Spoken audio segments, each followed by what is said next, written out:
엄마가 지금까지 아버지한테 당한 거 다 알면서도 이렇게 나오는 거니? 어머니도 아시잖아요. 제가 얼마나 힘들게 살았는지. 힘들게 살았다고? 그래, 네가 힘들었지. 근데 그동안 엄마 마음은 생각해 본 적 있니?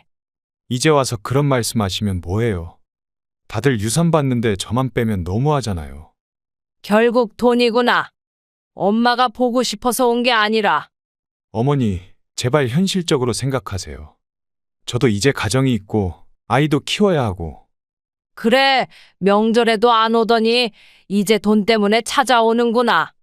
어머니가 이렇게 나오시니까 제가 법적으로라도 해결하려는 거예요. 법적으로.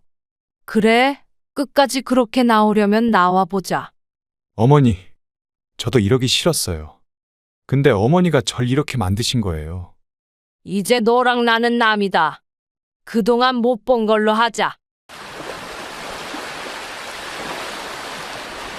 1993년 운명처럼 만난 남편과의 첫 만남이 떠오릅니다. 은행 지점장이었던 그는 첫눈에 저를 사로잡았죠.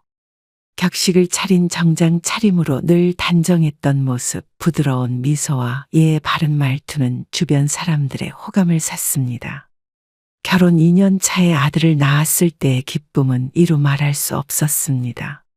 남편은 육아를 도맡아 하다시피 했고 한밤중 아이가 울면 먼저 일어나 달래주었죠. 여보, 당신이 있어서 정말 행복해요. 나도 당신을 만나서 행복해요. 앞으로도 우리 가족 지켜낼게요. 남편의 승진 소식이 들려왔을 때는 온 가족이 축하해 주었습니다. 시부모님은 며칠 뒤 저희 집에 오셔서 갈비찜을 해주시며 아들 자랑을 하셨죠. 하지만 그때는 몰랐습니다. 이 완벽해 보였던 행복이 서서히 균열되기 시작할 거라는 것을요.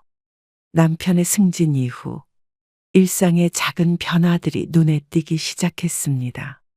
퇴근 시간이 점점 늦어졌고 주말 골프 모임도 잦아졌죠. 처음에는 지위에 따른 당연한 변화라 생각했습니다. 오늘도 늦으시나요?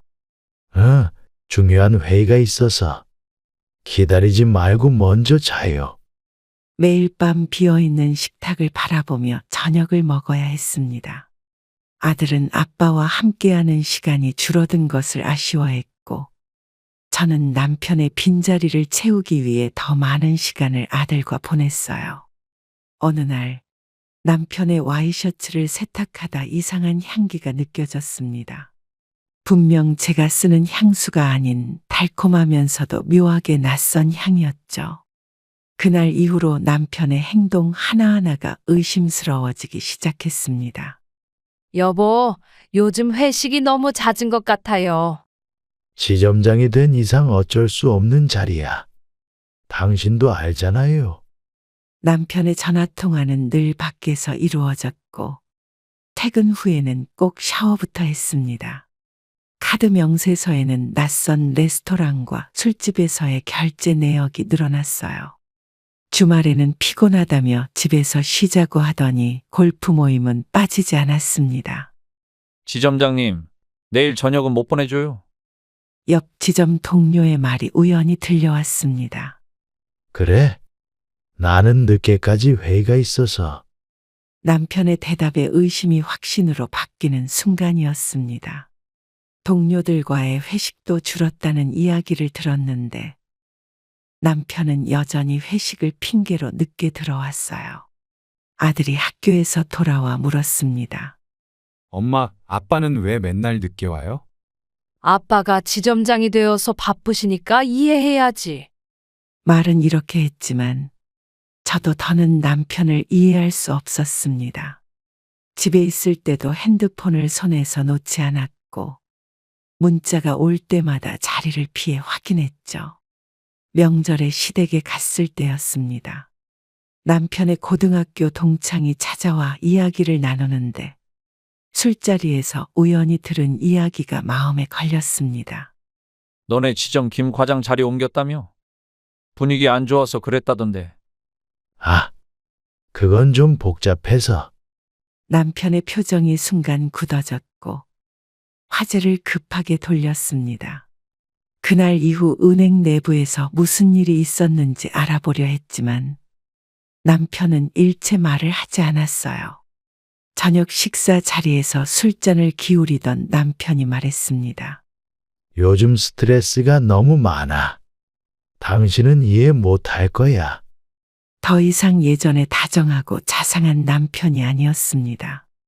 주말이면 함께하던 산책도, 영화 관람도 모두 추억이 되어버렸죠. 휴대폰을 들여다보며 미소 짓는 남편의 모습에 가슴이 무거워졌습니다. 이제는 아들과 단둘이 식사하는 게 일상이 되었고 남편의 귀가를 기다리는 밤이 길어졌어요. 더 이상 의심만으로는 견딜 수 없었습니다. 남편의 행적을 추적하기로 마음먹었죠. 우선 은행 동료들의 부인들과 연락을 시작했습니다. 평소엔 꺼리던 일이었지만 더는 방법이 없었어요. 지점장님 요즘 회식 많이 하시나요? 회식이요? 요즘은 거의 없다고 하던데. 의심은 점점 커져갔습니다. 남편이 잠든 후 조심스레 핸드폰을 확인했지만 이미 모든 기록이 삭제된 상태였죠. 통화 내역도 문자도 깔끔하게 지워져 있었습니다. 은행 앞 카페에서 남편의 일과를 지켜보기 시작했어요. 점심시간이면 혼자 나와 어디론가 전화를 걸었고 통화 중엔 늘 미소를 짓고 있었습니다. 여보세요. 강 지점장님 계신가요? 지점장님은 외근 나가셨는데요. 은행에 전화해보니 남편은 자리에 없었습니다. 하지만 아까 분명 은행 안으로 들어가는 걸 봤었죠. 불안한 마음에 카드 명세서를 꺼내보았습니다. 이 레스토랑은 또 어디지? 낯선 고급 레스토랑에서의 결제 내역이 눈에 띄었습니다. 두 사람 몫의 디너 코스 가격이었죠. 남편의 차 블랙박스도 확인했습니다. 영상 속에는 낯선 주택가를 돌아다니는 모습이 있었어요. 은행 직원들 사이에서도 소문이 돌기 시작했습니다. 옆 지점 직원의 아내를 통해 들은 이야기는 충격적이었죠. 지점장님이 김 과장이랑 뭔가 있다더라고요. 네? 김 과장이면 젊은 여직원의 이름이 나오자 모든 것이 연결되기 시작했습니다. 얼마 전 갑자기 부서를 옮긴 그 직원과 남편의 관계가 수상했죠. 퇴근 시간 남편의 차를 따라가 보기로 했습니다. 30분 정도 운전하자 번화가의 한 아파트 단지 앞에 차를 세웠어요. 여보세요. 나 오늘 늦을 것 같아. 회식이 있어서. 남편은 제게 전화를 걸어 거짓말을 했습니다. 이후 아파트 안으로 들어가는 남편의 모습이 보였죠. 그리고 1시간 뒤 김 과장이라는 여직원이 같은 아파트에서 나오는 것을 목격했습니다. 증거를 모으기 시작했습니다. 호텔 영수증, 레스토랑 예약 내역, 주유소 CCTV까지 모든 정보를 꼼꼼히 기록했어요. 스마트워치로 남편의 위치도 추적했습니다. 언니, 지점장님 별장 있다는 거 알고 계세요? 다른 지점 직원의 말이 결정타였습니다. 남편은 제게 말하지 않은 별장이 있었고 그곳에서 주말을 보내곤 했다는 사실을 알게 되었죠. 어느 날 남편의 양복 안주머니에서 호텔 키를 발견했습니다. 그날 저녁 호텔을 찾아갔지만 이미 체크아웃한 후였어요. 저기 어제 이분 투숙하셨죠? 네, 여자분과 함께 오셨었어요. 모든 사실이 명확해졌습니다. 이제는 언제, 어떻게 이 문제를 해결할지 결정할 때가 왔습니다. 그날은 남편이 또 야근이라며 늦는다고 했습니다. 퇴근 시간이 지나고 한참 뒤, 저는 은행으로 향했어요. 멀리서 남편의 차가 보였고, 조수석에는 젊은 여직원이 앉아 있었죠. 오늘은 특별한 날이니까 좋은 데로 모시고 갈게요. 지점장님, 너무 부담스러워요. 남편의 차를 몰래 따라갔습니다. 강남의 한 고급 레스토랑 앞에서 멈췄어요. 창가 자리에 앉은 두 사람의 모습이 선명하게 보였습니다. 와인을 마시며 웃고 있었죠. 주차장에서 기다리다 2시간 만에 나오는 모습을 보았습니다. 남편은 여직원의 허리에 손을 두르고 있었어요. 그리고 차에 탄 후 근처 호텔로 향했죠. 여보세요. 미안해요. 오늘도 늦을 것 같네요. 아, 그래요. 회의가 길어졌나 봐요. 남편은 다시 거짓말을 했습니다. 호텔 로비에서 두 사람이 체크인하는 모습을 지켜보았어요. 저는 그대로 주저앉아 한동안 일어날 수 없었습니다. 다음 날 아침, 남편은 평소처럼 출근 준비를 했습니다. 마치 아무 일도 없었다는 듯이 웃으며 인사를 했죠. 여보, 나 출근할게요. 잠깐만요. 어제 호텔에서 잘 쉬었어요? 남편의 얼굴이 순식간에 굳어졌습니다. 제 손에는 호텔 주차 영수증과 사진이 들려 있었어요. 변명할 수 없는 증거들이었죠. 당신이 왜 거기에? 호텔 사진을 본 남편은 말을 잇지 못했습니다. 식탁에 놓인 증거들을 하나씩 보면서 그의 표정이 점점 일그러졌어요. 집 안에는 무거운 침묵이 흘렀습니다. 아들은 방에서 잠을 자고 있었고, 저는 남편의 해명을 기다렸어요. 하지만 그의 입에서 나온 건 변명뿐이었죠. 그냥 직원 관리 차원에서 별 뜻 없었어요. 남편의 말에 화가 치밀었습니다. 진심 어린 사과도 반성도 없었어요. 오히려 모든 게 들통난 것에 대한 짜증만 가득했죠. 그날 이후 집안의 분위기는 완전히 바뀌었습니다. 아침 식사 자리에서 마주치는 것조차 어색해졌어요.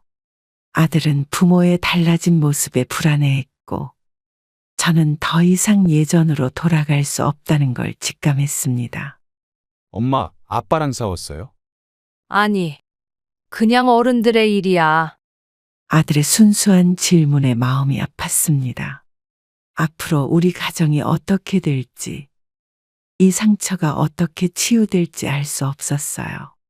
외도 현장을 들킨 후 남편의 폭력성이 드러나기 시작했습니다. 그날도 평소보다 늦은 시간에 술에 취해 들어왔어요. 현관문을 열자마자 구토를 하더니 청소하던 저를 노려보았습니다. 당신 때문에 회사에서 소문 났잖아. 누구한테 말했어? 제가 말하지 않았어도 이미 다들 알고 있었어요. 순간 남편의 손이 제 뺨을 향해 날아왔습니다. 처음 맞아본 뺨이처럼 뜨거웠어요. 그 소리에 놀라 아들이 방에서 뛰쳐나왔죠. 아빠, 엄마한테 그러지 마세요. 아들이 울면서 제 앞을 막아섰습니다. 하지만 남편은 아들을 거칠게 밀쳐냈어요.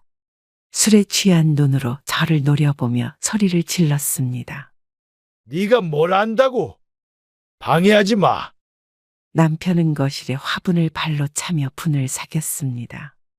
깨진 화분 조각이 사방으로 튀었고 아들은 무서워하며 제 뒤로 숨었어요. 남편의 폭력은 여기서 그치지 않았습니다. 주방 식탁의 그릇들을 모두 바닥으로 쓸어냈습니다. 깨진 그릇 조각 사이로 저녁 식사가 엉망이 되었죠. 아들은 겁에 질려 방으로 도망갔습니다. 여보, 진정해요. 아들이 보고 있잖아요. 남편은 제 말을 무시한 채 벽에 걸린 가족 사진을 떼어 던졌습니다. 유리가 산산조각나며 바닥에 흩어졌어요. 그 모습을 보며 우리 가정도 저렇게 깨져가고 있다는 생각이 들었습니다.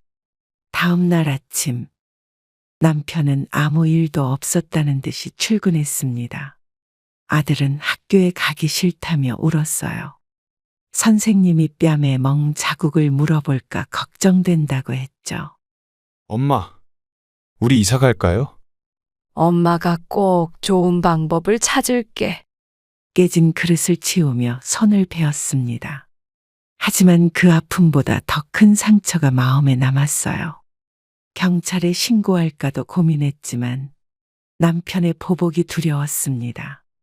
여보, 어제는 내가 술에 취해서. 그만하세요. 이제 더는 핑계대지 마요. 남편의 사과는 진심이 느껴지지 않았습니다. 마치 형식적인 의무처럼 던진 말이었죠. 그의 눈빛에서 후회나 반성을 찾아볼 수 없었어요.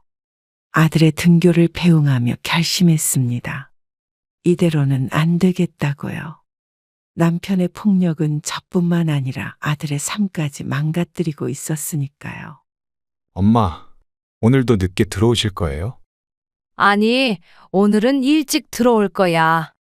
아침 일찍 은행 앞에 도착했습니다. 김 과장이라는 여직원이 출근하기를 기다렸어요. 30분쯤 지났을까? 세련된 정장 차림의 젊은 여성이 건물로 들어가려는 순간 저는 그녀를 불러세웠습니다. 김 과장님 맞으신가요? 네. 누구시죠? 그녀는 저를 위아래로 훑어보더니 냉소적인 미소를 지었습니다. 제 존재를 알고 있었던 듯한 표정이었어요. 근처 카페로 자리를 옮겼습니다. 지점장님 부인이시군요. 무슨 말씀 하실지 알겠어요. 당당한 그녀의 태도의 순간 말문이 막혔습니다. 제가 할 말을 꺼내기도 전에 그녀가 먼저 입을 열었죠. 아줌마, 남편 관리 잘 못하면 이런 일이 생기는 거예요. 그녀의 말에는 전혀 죄책감이 없었습니다. 오히려 저를 업신여기는 듯한 말투였죠. 손에 든 커피잔이 떨렸어요. 제발 우리 가정 그만 망가뜨려 주세요. 망가진 가정은 제가 아니라 아줌마가 망가뜨린 거죠. 매력 없는 아내 곁에서 남편이 얼마나 힘들었는지 아세요? 카페 안의 시선이 우리에게 쏠렸습니다. 그녀는 전혀 개의치 않는 듯했어요. 오히려 주변의 관심을 즐기는 듯한 모습이었죠. 나이도 많으신데 이제 그만 포기하시는 게 어때요? 지점장님은 이미 저를 선택하셨어요. 그녀의 말 한마디 한마디가 날카로운 칼이 되어 가슴을 찔렀습니다. 25년 동안 지켜온 가정이 이렇게 무너져 내리는 걸 지켜보는 게 힘들었어요. 그래도 아이가 있잖아요. 아이요? 이제 다 컸잖아요. 제가 새엄마 역할이라도 해드릴까요? 분노가 치밀어 올랐지만 참았습니다. 공공장소에서 소란을 피우고 싶지 않았어요. 그녀는 우아하게 가방을 들더니 자리에서 일어났습니다. 이제 가봐야 해서요. 아줌마도 이만 가보세요. 그녀의 뒷모습을 보며 한숨이 나왔습니다. 나이 차이는 20살이 넘었지만 그녀의 말 한마디에 제가 더 초라해진 기분이었어요. 여보세요? 네, 언니. 방금 지점장님 부인 만났어요. 별거 아니더라고요. 멀어지는 그녀의 통화 소리가 들렸습니다. 카페를 나서는 순간 남편에게 전화가 왔어요. 여보, 오늘 또 늦을 것 같아요. 외도녀와의 만남 이후 결심했습니다. 이혼 서류를 준비해 남편 앞에 내밀었어요. 그 순간 남편의 얼굴이 창백해졌습니다. 이게 무슨 소리예요? 이혼이라니? 더는 못 참겠어요. 당신이 김 과장이랑 만나는 걸 다 봤어요. 남편은 갑자기 무릎을 꿇었습니다. 예상치 못한 반응에 저도 당황했어요. 평소에 거만하고 강압적인 모습은 온데간데 없이 사라졌죠. 제발 용서해줘요. 다시는 이런 일 없을 거예요. 이제 와서 그런 말이 무슨 소용이에요. 남편은 바닥에 엎드려 울기 시작했습니다.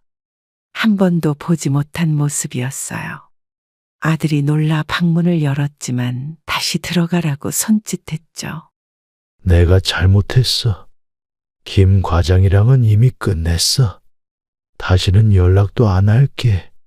거실 바닥에서 무릎으로 기어오는 남편을 보며 착잡했습니다. 25년 동안 한 번도 보지 못한 모습이었어요. 그의 눈물이 진심인지 연기인지 구분이 되지 않았죠. 당신 때문에 우리 아들이 얼마나 상처받았는지 알아요? 미안해. 아들한테도 잘못했어. 이제부터 제대로 된 아빠가 될게. 남편은 제 발을 붙잡고 놓아주지 않았습니다. 양복 바지가 구겨지고 눈물로 범벅이 된 얼굴로 애원했어요. 처음으로 그의 나약한 모습을 보았죠. 한 번만 기회를 줘. 내가 평생 당신 말만 들을게. 그동안 폭력은 다 어디 갔어요? 이제 와서 남편의 눈물과 애원은 밤새 계속되었습니다. 새벽이 되어서야 그는 소파에서 지쳐 잠들었어요. 아침이 밝아오자 다시 제 앞에 무릎을 꿇었죠. 여보, 우리 다시 시작해요. 내가 정말 잘못했어. 아들이 거실로 나와 이 광경을 보았습니다. 평소 아버지를 무서워하던 아들의 표정이 복잡해 보였어요. 아빠, 진짜 이제 엄마 안 때릴 거예요? 그래, 아빠가 약속할게. 절대로 다시는. 남편의 눈물 섞인 사과를 보며 마음이 흔들렸습니다. 아들을 위해서라도 한 번 더 기회를 줘야 하나 고민되었어요. 하지만 이미 깨진 신뢰를 회복하는 건 쉽지 않을 거란 걸 알았죠. 일주일만 시간을 주세요. 그동안 제가 어떻게 변하는지 지켜봐 주세요. 한 달이 지나고 남편은 겉으로 완전히 달라진 사람처럼 보였습니다. 매일 정시에 퇴근했고 주말이면 가족과 시간을 보냈어요. 하지만 뭔가 이상했죠. 여보, 오늘은 일찍 들어왔네요? 이제부터는 매일 일찍 들어올 거야. 남편의 휴대폰은 항상 진동으로 설정되어 있었습니다. 문자가 오면 자리를 피해 확인했고 통화할 때는 베란다로 나갔어요. 겉으로는 모범적인 남편이었지만 수상한 점들이 자꾸 눈에 띄었죠. 아, 그래요? 잘 몰랐네요. 어느 날 밤 남편이 술에 취해 들어와 충격적인 이야기를 했어요. 여보, 나 사업 시작하려고 해요. 대출 좀 받아야 할 것 같아. 무슨 사업인데요? 남편은 새로운 사업 계획을 설명했습니다. 경기도 근교에 대형 상가를 짓는 프로젝트였어요. 은행 지점장이라는 직위를 이용해 거액의 대출을 받을 수 있다고 했죠. 이번엔 진짜 대박이야. 6개월만 기다려봐. 당신 그동안 얼마나 빌린 거예요? 서랍장 안에서 발견한 대출 서류들. 이미 5개 은행에서 대출을 받은 상태였습니다. 거기에 사채까지 끌어다 썼다는 사실을 알게 되었어요. 아파트 담보대출도 받았어요. 곧 다 갚을 수 있으니까 걱정하지 마. 하지만 사업은 시작부터 꼬였습니다. 인허가 과정에서 문제가 생겼고 부동산 경기도 갑자기 얼어붙었어요.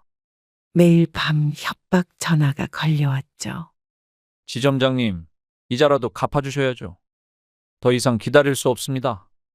남편은 점점 피폐해져 갔습니다.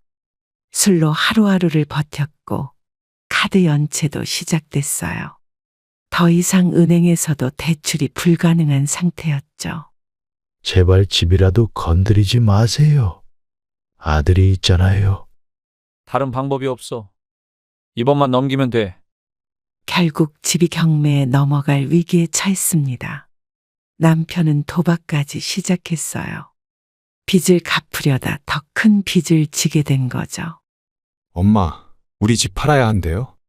아들의 물음에 대답할 수가 없었습니다.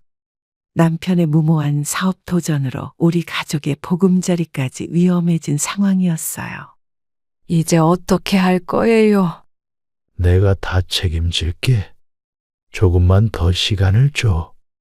밤마다 들리는 초인종 소리에 가족 모두가 불안에 떨어야 했습니다. 창문으로 사채업자들이 들여다보는 날도 있었어요. 이제는 더 이상 지탱할 수 없는 상황이 되어버렸죠. 매일 새벽 4시, 어둠이 채 가시지 않은 시간에 일어납니다. 남편의 빚을 갚기 위해 시작한 식당 일이에요. 첫 출근하던 날, 주방장님이 저를 보며 고개를 저었습니다. 아줌마, 이 나이에 견딜 수 있겠어요? 해보면 알겠죠. 일단 시작해 볼게요. 맨 처음 맡은 일은 설거지였습니다. 얼음장 같은 물에 손을 담그자 뼈마디가 시려왔어요. 하지만 멈출 수 없었죠. 쌓여가는 그릇들을 보며 악착같이 일했습니다. 김장철이라 일이 많을 텐데 버틸 수 있겠어? 네, 걱정 마세요. 제가 다 할게요. 주방 보조로 일하면서 배운 게 많았습니다. 무거운 쌀자루를 나르고 고춧가루를 버무리고 김치를 담그는 일까지. 손이 트고 어깨가 아파도 쉴 수 없었어요. 점심시간이 되면 주방은 전쟁터가 됩니다. 기름이 튀고 화구에서 불꽃이 치솟아도 주문받은 음식을 내보내는 일에 집중했어요. 손님 밀리는데 빨리 좀 하쇼. 죄송합니다. 금방 하겠습니다. 한여름에는 더 힘들었습니다. 후덥지근한 주방에서 땀을 뻘뻘 흘리며 일했어요. 에어컨 바람 한 점 들지 않는 곳에서 하루 종일 서 있어야 했죠. 이제 그만두시는 게 어떠세요? 너무 무리하시는 것 같은데. 아니에요. 제가 해야 할 일이니까요. 밤 11시가 되어서야 일이 끝납니다. 온몸이 쑤시고 발바닥이 불타는 것 같아도 웃으며 인사를 했어요. 내일도 또 이곳에 와야 하니까요. 어머님, 오늘도 이렇게 늦게 가세요? 네, 조금만 더 하면 될 것 같아요. 집으로 돌아가는 버스 안에서 졸다가 종점에서 깨기도 했습니다. 하지만 아들 얼굴을 떠올리면 다시 힘이 났어요. 빚을 갚고 아들에게 새로운 시작을 만들어주고 싶었습니다. 엄마, 이제 그만 쉬세요. 괜찮아. 엄마는 아직 힘들지 않아. 밤늦게 들어와 아들이 방에서 자는 모습을 보면 눈물이 났습니다. 하지만 울 시간도 없이 내일을 위해 잠자리에 들어야 했어요. 새벽 4시는 다시 찾아올 테니까요. 식당에서 일하던 중 동생의 다급한 전화를 받았습니다. 어머니가 갑자기 쓰러지셨다는 소식이었어요. 부산에 계신 어머니는 제가 어릴 때부터 홀로 저를 키우셨죠. 언니, 어머니가 뇌출혈로 쓰러지셨어. 빨리 와줘. 지금 바로 출발할게. 어머니 상태는 어때? 급하게 식당 주방장님께 상황을 설명하고 부산행 기차를 탔습니다. 가는 길이 이렇게 멀게 느껴진 적이 없었어요. 병원에 도착하니 어머니는 중환자실에 계셨습니다. 의식이 없으신 상태라 48시간이 고비예요. 선생님, 수술은 안 되나요? 의사는 고개를 저었습니다. 출혈 부위가 위험해 수술이 어렵다고 했어요. 중환자실 유리창 너머로 각종 의료기기에 둘러싸인 어머니의 모습이 보였습니다. 며칠 동안 병원 의자에서 밤을 새웠습니다. 남편에게는 연락도 하지 않았어요. 어머니의 상태가 호전되기만을 기다렸죠. 의식이 돌아오셨어요. 다행히 위험한 고비는 넘기셨네요. 일주일 후 어머니는 일반 병실로 옮기셨습니다. 말씀은 못하시지만 제 손을 꼭 잡아주셨어요. 어머니의 머리맡에서 밤새 잠든 얼굴을 바라보았습니다. 간병인은 제가 할게요. 동생은 일 다녀야 하잖아. 언니, 나도 교대로 할게. 혼자 다 하지 마. 병원비와 간병비가 만만치 않았습니다. 식당 일을 그만두고 간병을 하느라 수입도 끊겼어요. 하지만 어머니를 두고 갈 수는 없었죠. 어머니, 죄송해요. 제가 이렇게 늦게 와서. 문병원 동생의 아이들이 할머니 손을 잡고 울었습니다. 어머니는 눈물을 흘리시며 아이들의 머리를 쓰다듬어 주셨어요. 엄마, 할머니 언제 나와요? 곧 나으실 거야. 할머니가 강하시니까. 재활 치료가 시작되었습니다. 어머니는 하루하루 조금씩 나아지셨어요. 처음에는 손가락도 못 움직이시던 분이 이제는 숟가락도 드실 수 있게 되었죠. 이제 말씀도 조금씩 하실 수 있대요. 그래.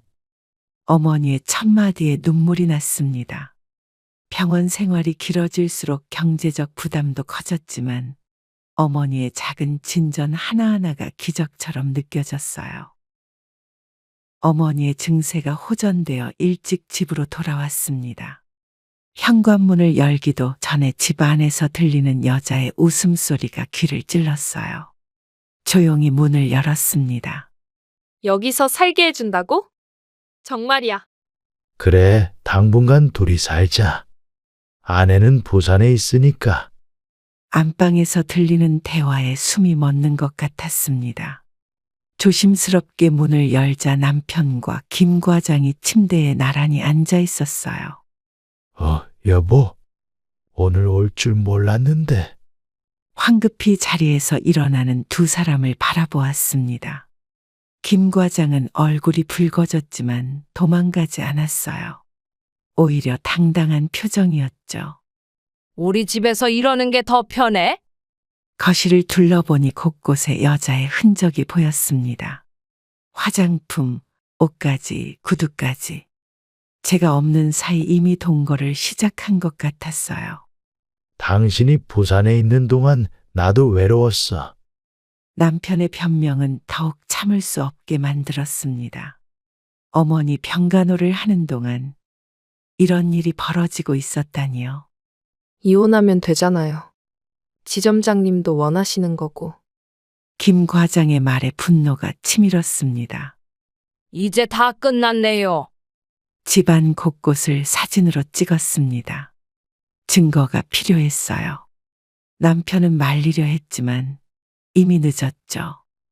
여보, 이건 오해야. 잠깐 들른 것 뿐이라고. 저 먼저 가볼게요. 지점장님. 김 과장이 가방을 들고 현관으로 향했습니다.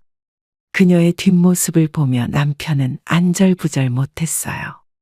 이제는 누구를 선택할지 고민하는 표정이었죠. 짐 챙겨가. 오늘부로 이혼하자. 결혼 생활 25년을 정리하기로 결심했습니다. 변호사 사무실을 찾아가 모든 증거를 제출했어요. 집에서 찍은 사진들, 호텔 영수증, 통화 기록까지. 이제는 돌이킬 수 없었습니다. 증거가 충분하네요. 위자료도 청구할 수 있을 것 같아요. 재산 분할은 어떻게 되나요? 변호사는 남편의 빚 문제도 함께 검토했습니다. 사업 실패로 진 빚이 예상보다 훨씬 컸어요. 이혼하면서 빚도 정리해야 했죠. 남편분이 진 빚도 부부 공동 재산이라. 아들 양육권만은 꼭 주세요. 법원에서 남편을 마주쳤습니다. 그는 여전히 김 과장과 연락하고 있었어요. 재판정에서도 뻔뻔한 태도로 일관했죠. 당신이 나를 이해 못해서 이런 거야. 내가 얼마나 외로웠는지 알아. 이제 와서 그런 말이 어디 있어요? 아들은 법정에서 저를 선택했습니다. 아버지의 폭력과 외도를 모두 알고 있었다고 했어요. 엄마랑 살래요. 아빠는 이제 보고 싶지 않아요. 재판부는 저에게 양육권을 주기로 결정했습니다. 위자료도 받게 되었죠. 이혼 후 연락하지 마세요. 아들도 원치 않아요. 당신 때문에 내 인생이 망가졌어. 두고 봐. 법원을 나서는 순간 등 뒤에서 남편이 소리쳤습니다. 하지만 더 이상 돌아보지 않았어요. 25년의 결혼 생활은 이렇게 끝이 났죠. 엄마, 우리 이제 어디서 살아요? 새로 시작하자. 엄마가 다 책임질게. 관공서를 돌며 이혼 서류를 정리했습니다. 주소도 옮기고 아들 학교도 전학 수속을 밟았어요. 새로운 시작을 위해 모든 것을 정리해야 했습니다. 아줌마, 이혼하셨다면서요? 우리 지점장님 좀 봐주시지. 마지막으로 은행에 들러 통장을 정리하는데 직원들의 수군거림이 들렸습니다. 하지만 이제는 더 이상 그들의 말에 상처받지 않았어요. 환갑을 바라보는 나이의 새로운 시작을 결심했습니다. 아들과 함께 작은 월세 방으로 이사한 후 가장 먼저 찾은 곳은 요양보호사 교육원이었어요. 이 나이에도 자격증을 딸 수 있을까요? 물론이죠. 요즘은 오히려 경험 많으신 분들을 선호해요. 수업은 생각보다 힘들었습니다. 아침부터 저녁까지 이론 수업을 듣고 주말에는 실습을 했어요. 젊은 학생들 사이에서 공부하는 게 쉽지 않았죠. 어머님, 실습할 때는 이렇게 하시면 안 돼요. 죄송해요. 다시 한번 보여주시겠어요? 밤늦게까지 교재를 보며 공부했습니다. 아들은 옆에서 커피를 타주며 응원했어요. 평생 잊고 살았던 공부가 이제는 희망이 되었죠. 엄마, 오늘도 늦게까지 공부하시네요. 조금만 더 하면 돼. 넌 먼저 자렴. 실기시험 준비는 더 힘들었습니다. 침대에서 몸이 불편한 어르신을 옮기는 동작을 연습하다 허리를 다치기도 했어요. 하지만 포기할 수 없었습니다. 이제 부동산 공부도 시작해 보려고 해요. 2개를 한꺼번에요. 힘드실 텐데. 요양보호사 수업이 끝나면 부동산 중개사 학원으로 달려갔습니다. 수업 내용은 더 어려웠지만 미래를 위한 투자라고 생각했어요. 우리 엄마 진짜 대단하다. 나도 열심히 해야겠어. 아들의 말에 더 힘이 났습니다. 밤마다 부동산 관련 뉴스를 찾아보고 지역별 개발 계획을 공부했어요. 작은 노트에 메모하면서 시장 동향을 분석했죠. 저기 보이는 땅이 개발될 가능성이 있대요. 어머님 눈썰미가 대단하시네요. 월급을 모아 작은 땅을 사기로 결심했습니다. 은행 대출도 받고 적금도 해약했어요. 위험한 투자일 수도 있었지만 마지막 기회라고 생각했습니다. 엄마, 정말 괜찮겠어요? 믿고 따라와.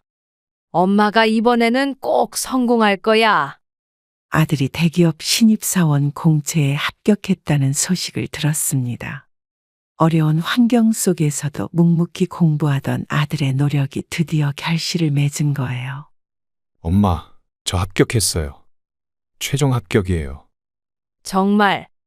우리 아들 정말 대단하다. 취업 준비하는 동안 아들은 한 번도 불평하지 않았습니다. 낮에는 도서관에서 공부하고 밤에는 편의점 알바를 하며 생활비를 벌었어요. 주변에서 보는 눈이 안쓰러웠지만 그 시간이 아들을 더 단단하게 만들었나 봅니다. 부장님께서 제 성과를 인정해 주셨어요. 이번에 승진할 것 같아요. 축하해. 엄마는 네가 자랑스러워. 입사 3년 만에 대리로 승진했다는 소식을 전해왔습니다. 야근도 많고 힘들다고 했지만 아들의 눈빛은 열정으로 가득했어요. 어느 날 아들이 설레는 표정으로 찾아왔습니다. 같은 회사 마케팅팀의 여직원과 연애를 시작했다고 했어요. 그 친구가 정말 좋은 사람이에요. 다음에 한번 소개시켜 드릴게요. 그래, 엄마도 보고 싶구나. 며느리가 될 사람을 처음 만난 날 밝고 예의 바른 모습이 무척 마음에 들었습니다. 아들을 바라보는 눈빛도 사랑스러웠고 저를 대하는 태도도 정중했어요. 어머님, 제가 직접 만든 요리인데 맛있게 드세요. 어머, 솜씨가 대단하구나. 6개월 뒤 두 사람의 결혼식이 열렸습니다. 예식장에서 첫인사를 하는 아들의 모습을 보며 눈물이 났어요. 힘든 시기를 이겨내고 자신의 길을 찾아간 아들이 자랑스러웠습니다. 어머님, 저 많이 예뻐해 주세요. 그래, 이제 너도 내 딸이야. 새로운 가족이 생겼다는 게 믿기지 않았습니다. 아들과 며느리는 신혼집을 구하고 새 출발을 시작했어요. 저는 그들의 행복한 모습을 보며 제 선택이 옳았다는 것을 다시 한번 확신했습니다. 결혼 후 6개월이 지나면서 아들과의 관계가 서서히 변하기 시작했습니다. 처음에는 주말마다 찾아오던 발걸음이 한 달에 한 번으로 줄었어요. 어머님, 이번 주말에는 친정 가기로 했어요. 그래, 잘 다녀와라. 명절이 되자 더 큰 변화가 찾아왔습니다. 아들은 해외여행을 간다며 오지 않았고 전화 한 통으로 대신했어요. 빈상의 차례를 지내는 게 이렇게 쓸쓸할 줄 몰랐습니다. 엄마, 죄송해요. 다음에는 꼭 찾아뵐게요. 그래. 재미있게 놀다 와. 전화 통화도 점점 짧아졌습니다. 주말엔 피곤하다며 평일엔 바쁘다며 통화를 피했어요. 아들의 목소리를 듣고 싶어 퇴근 시간에 전화해도 늘 회의 중이었죠. 어머님, 요즘 회사가 너무 바빠서. 아들 너무 피곤해 보이던데 밥은 잘 챙겨 먹고 있나? 며느리와도 거리가 생겼습니다. 결혼 초에는 음식을 해달라며 찾아오더니 이제는 택배로 반찬을 보내면 귀찮아하는 눈치였어요. 엄마, 우리 이번에 이사해요. 회사 근처로요. 이사? 그래. 좋은 곳으로 가는 거니? 아들의 새 집은 제 집에서 2시간이나 걸리는 곳이었습니다. 멀어진 거리만큼 마음의 거리도 늘어났어요. 집들이에 초대받았지만 그 후로는 방문하기가 어려워졌죠. 어머님, 저희 둘만의 시간을 가지고 싶어서요. 알겠다. 너무 서운해하지 마세요. 유튜브에서 아들 부부의 일상을 보게 됩니다. 맛집 데이트, 주말 여행, 행복해 보이는 사진들. 저는 그저 좋아요 버튼만 누를 수 있었어요. 엄마, 올해는 친정 가족들이랑 해외여행 가기로 했어요. 그래. 좋은 시간 보내렴. 아들과의 관계가 소원해지면서 우울감이 찾아왔습니다. 집에만 있다가는 정말 우울증에 걸릴 것 같아 제주도 여행을 결심했어요. 처음으로 혼자 떠나는 여행이었습니다. 혼자 오신 거예요. 요즘은 혼자 여행이 트렌드라고 하죠. 네. 처음이라 좀 낯설래요. 제주공항에 도착하자마자 바다로 향했습니다. 서울에서는 느낄 수 없던 짙은 바다 내음이 코끝을 스쳤어요. 바닷가에 앉아 하염없이 파도를 바라보았죠. 할머니, 저희 게스트하우스는 아침 식사도 제공해요. 고마워요. 이런 게 혼자만의 여유인가 봐요. 게스트하우스에서 만난 젊은이들은 저를 반갑게 맞아주었습니다. 함께 오름도 오르고 맛집도 다녔어요. 그들의 밝은 에너지가 저에게도 전해지는 것 같았습니다. 이 나이에 혼자 여행 오시다니 정말 멋지세요.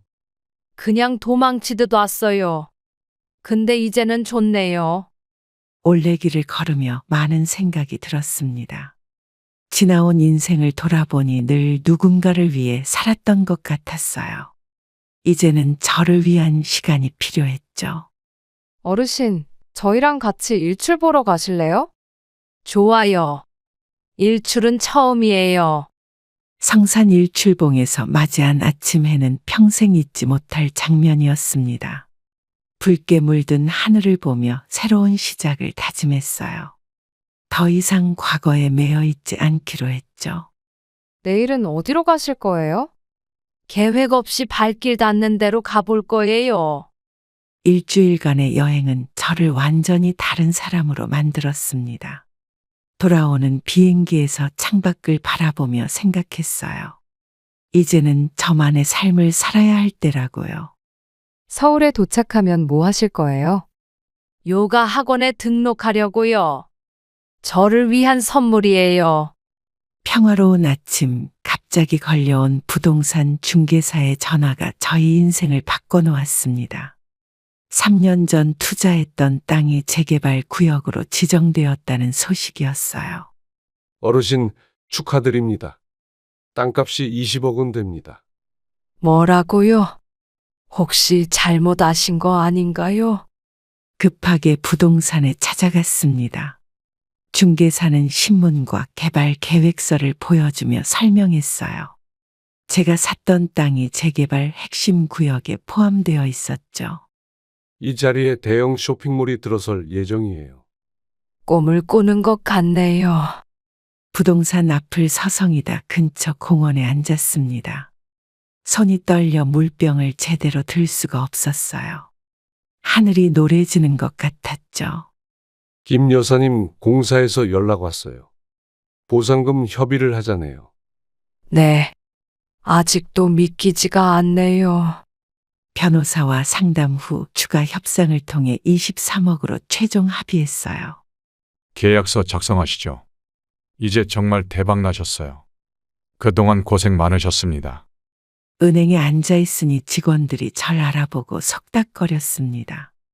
예전에 남편이 지점장으로 있던 곳이었죠. 이제는 제가 VIP 고객이 되어 있었어요. 어머님, 자산관리 컨설팅을 무료로 해드리겠습니다. 그래요. 이제 이 돈으로 뭘 해야 할지. 서류 작업을 마치고 나오는데 지나가던 사람들이 인사를 건넸습니다.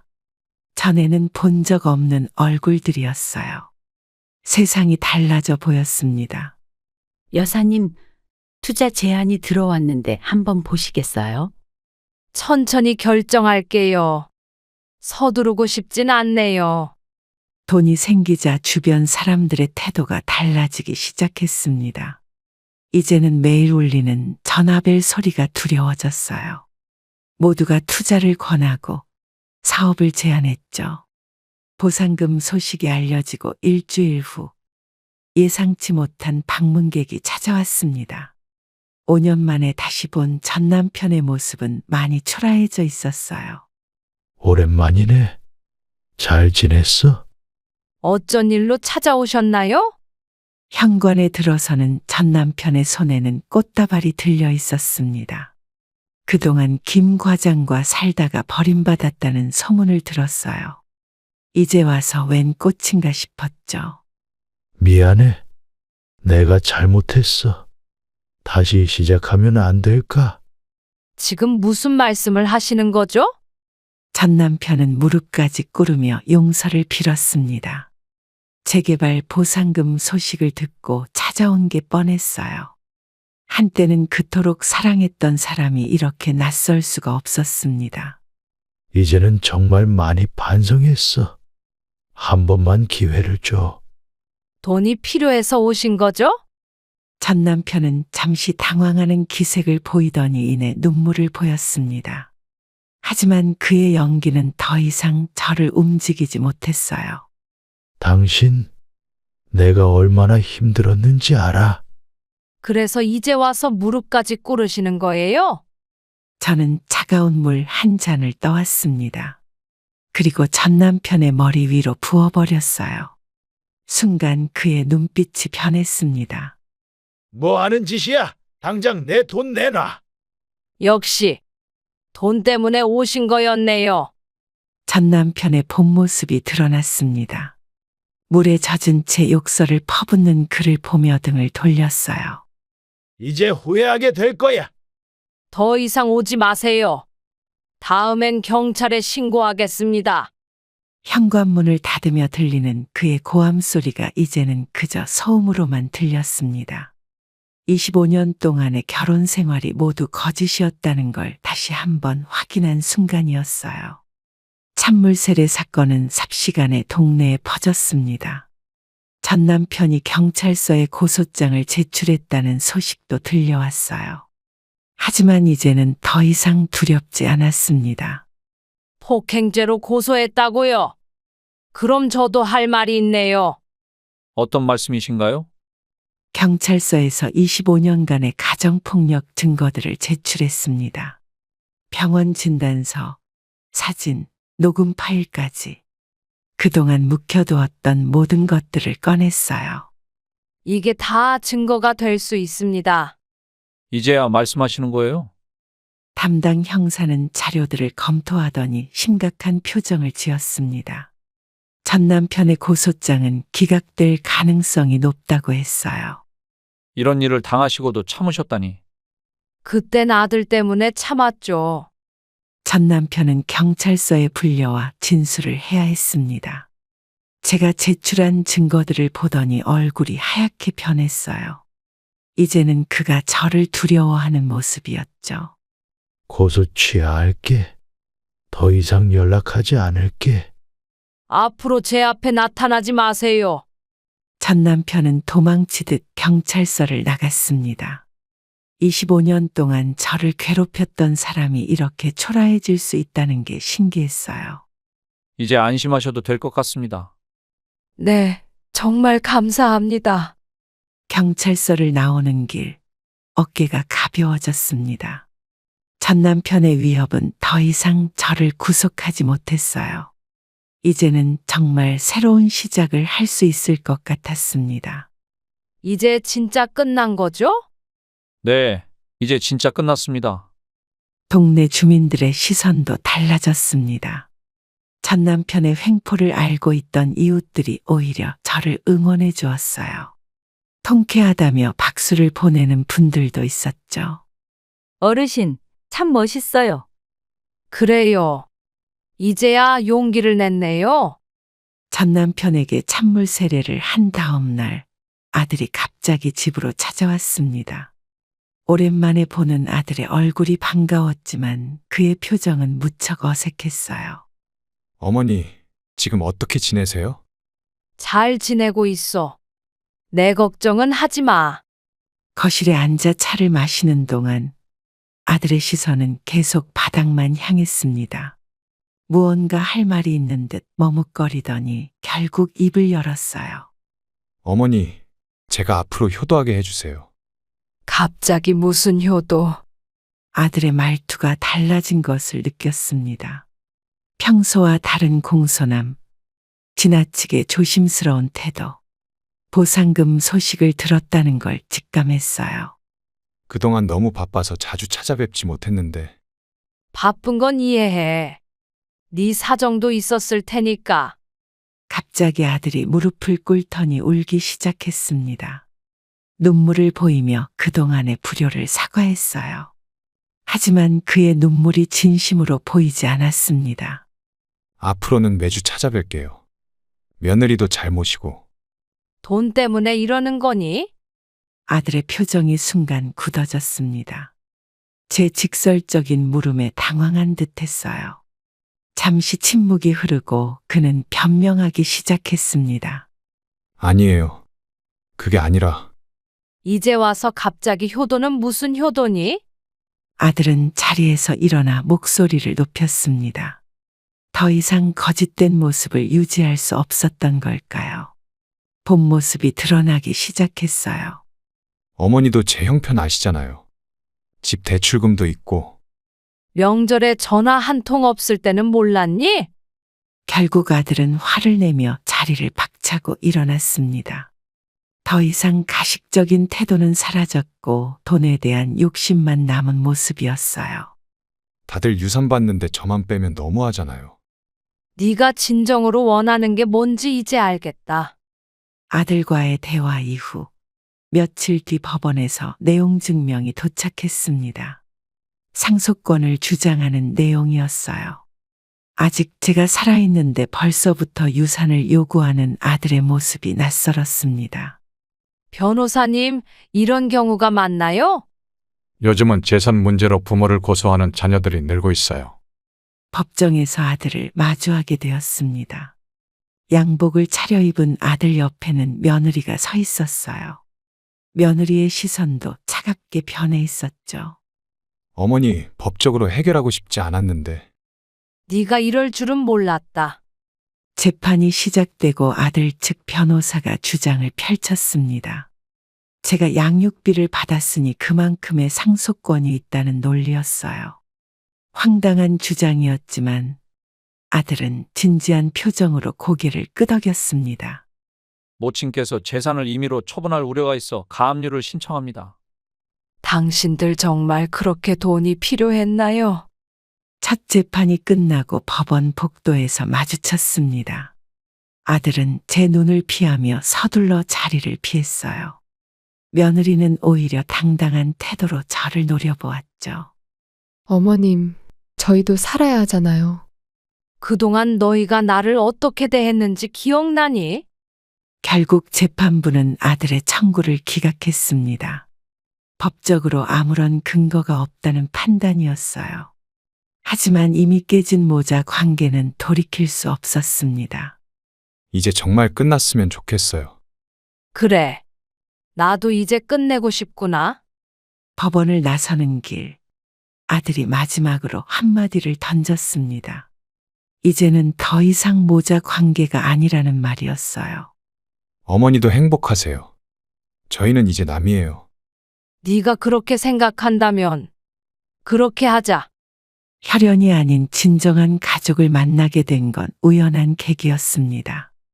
요양보호사 자격증을 따고 봉사활동을 시작한 노인복지관에서였어요. 어르신, 저랑 같이 운동하실래요?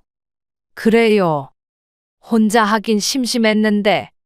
복지관에서 만난 김순자 할머니는 저와 동갑이었습니다. 남편과 사별하고 자녀들과도 연락이 끊긴 처지라고 했어요. 서로의 처지가 비슷해 더 마음이 쓰였죠. 우리 같이 점심 먹어요. 제가 김치찌개 끓였어요. 맛있네요. 오랜만에 집밥 같은 맛이에요. 매주 화요일마다 함께 운동하고 식사하는 것이 일상이 되었습니다. 점차 비슷한 처지의 할머니들이 하나둘 모이기 시작했어요. 우리는 서로를 언니라고 부르며 가까워졌죠. 우리 토요일마다 등산 가요. 산에 가면 마음이 편해져요. 그래요. 이제는 혼자가 아니잖아요. 등산 모임이 늘어나면서 우리만의 작은 공동체가 만들어졌습니다. 서로의 아픔을 이해하고 위로하는 사이가 되었어요. 혈연보다 더 깊은 유대감이 생겼죠. 언니, 우리 평생 이렇게 지내요. 그래, 이제는 우리가 진짜 가족이야. 추석날 혼자 쓸쓸히 차례를 지내려는데 갑자기 초인종이 울렸습니다. 복지관에서 만난 언니들이 음식을 들고 찾아온 거예요. 혼자 있지 말고 우리랑 같이 보내요. 정말 고마워요. 덕분에 행복해요. 우리는 함께 음식을 만들고 이야기를 나누며 즐거운 시간을 보냈습니다. 돈이나 혈연으로 맺어진 관계가 아닌 진심으로 서로를 아끼는 마음으로 이어진 인연이었어요. 우리가 진짜 가족이에요. 피보다 진한 게 마음이잖아요. 그래요. 이제는 정말 외롭지 않네요. 내년 봄 복지관 친구들과 함께 작은 요양원을 열기로 했습니다. 제가 가진 재산의 일부를 투자하고 요양보호사 자격증을 가진 동료들이 함께 하기로 했어요. 우리가 받은 상처를 치유하는 공간을 만들어요. 그래요. 돈이 아닌 진심으로 어르신들을 모시는 거죠. 요양원 부지를 고르면서 많은 생각이 들었습니다. 산책하기 좋은 공원이 가깝고 햇살이 잘 드는 곳을 찾았어요. 우리가 꿈꾸는 공간을 하나씩 만들어갔죠. 이곳에서 새로운 가족이 생길 거예요. 벌써부터 기대돼요. 우리가 제2의 인생을 시작하는 거잖아요. 설계도를 보며 한껏 들뜬 마음으로 이야기를 나눴습니다. 채광 좋은 거실, 편안한 침실, 작은 텃밭까지 우리의 경험을 살려 세세한 부분까지 신경 썼어요. 여기 텃밭에서 직접 기른 채소로 식사를 준비해요. 어르신들이 좋아하실 거예요. 손주처럼 살뜰히 모실게요. 공사가 시작되고 매일 현장을 방문했습니다. 벽돌 하나, 나무 한 그루까지 정성을 들였어요. 이곳에서 새로운 인연이 시작될 거란 생각에 가슴이 설렜죠. 사랑으로 키운 아이보다 마음으로 맺은 인연이 더 소중할 수 있어요. 그동안 우리가 받은 상처가 헛되지 않았네요. 첫 입소 어르신을 맞이하던 날, 우리 모두의 눈시울이 붉어졌습니다. 혈연이 아닌 마음으로 맺어진 인연의 소중함을 깨달은 거예요. 이제부터 저희가 효도하겠습니다. 여기가 정말 제 집인 것 같아요. 따뜻하네요. 우리는 매일 아침 어르신들과 함께 텃밭을 가꾸고 점심을 만들고 이야기를 나눕니다. 혈연으로 맺어진 가족보다 더 진한 정이 쌓여가고 있어요. 우리 모두가 서로의 가족이 되는 거예요. 그래요. 이제야 진정한 행복을 찾은 것 같아요. 저는 이제 알게 되었습니다. 진정한 가족은 피가 아닌 마음으로 이어진다는 것을요. 혈연이라는 이름으로 모든 것을 참고 견디는 것이 사랑이 아니었습니다. 자식이라는 이유로, 부모라는 이유로 서로를 속박하는 순간 그것은 이미 독이 되어버립니다. 제가 겪은 일들이 여러분에게 작은 깨달음이 되었기를 바랍니다. 돈은 사람의 본질을 드러내는 리트머스 시험지 같은 것이었어요. 그동안 보지 못했던 민낯을 마주하게 되는 순간. 하지만 그 상처를 통해 저는 더 단단해질 수 있었습니다.